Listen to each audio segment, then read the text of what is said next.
అందరికీ నమస్కారం. ఇప్పుడే అందిన వార్త. రాష్ట్రమంతా షాక్. ముఖ్యమంత్రి రాజీనామా. ఈ విషయాలన్నీ తెలుసుకునే ముందు వీడియోని పూర్తిగా చూడండి. అప్పుడే మీకు పూర్తిగా అర్థమవుతుంది. అదేవిధంగా చాలామంది సబ్స్క్రైబ్ చేసుకోకుండా వీడియోని చూస్తున్నారు. దయచేసి సబ్స్క్రైబ్ చేసుకోండి. సబ్స్క్రైబ్ చేసుకోవడం వల్ల నేను చేసే ప్రతి వీడియో అప్డేట్ మీకు ముందుగానే నోటిఫికేషన్ రూపంలో వస్తుంది. అదేవిధంగా లైక్ చేయడం మర్చిపోతున్నారు. దయచేసి లైక్ చేయండి. లైక్ చేయడం వల్ల ఇటువంటి ఇంపార్టెంట్ ఇన్ఫర్మేషన్ చాలామందికి రీచ్ చేసిన వాళ్ళు అవుతాం. ఇక లేట్ చేయకుండా వీడియోలోకి వెళ్ళిపోతాం.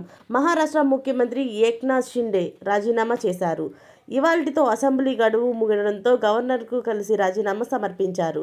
షిండేతో పాటు ఈ కార్యక్రమంలో మాజీ డిప్యూటీ సీఎం దేవేంద్ర ఫడ్నవీస్ అలాగే అజిత్ పవార్లు పాల్గొన్నారు. మహారాష్ట్రలో కొత్త ప్రభుత్వం కొలువుదీరే వరకు షిండే ఆపద్ధర్మ ముఖ్యమంత్రి కానున్నారు.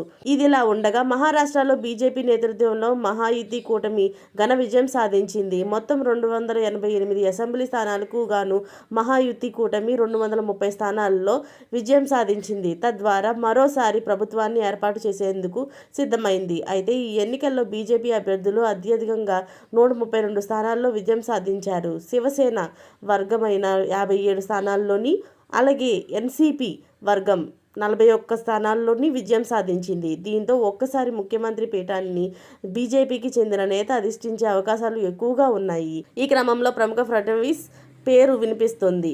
ప్రస్తుతం ఈ అంశంపై ఉత్కంఠత కొనసాగుతూనే ఉంది. ఇలాంటి లేటెస్ట్ అప్డేట్స్ అన్ని మీరు ముందుగానే పొందాలి అనుకుంటే ఛానల్ని సబ్స్క్రైబ్ చేసుకోండి. అలాగే పక్కన ఉన్న గంట సింబల్ని క్లిక్ చేయడం మర్చిపోకండి. Thanks for watching friends.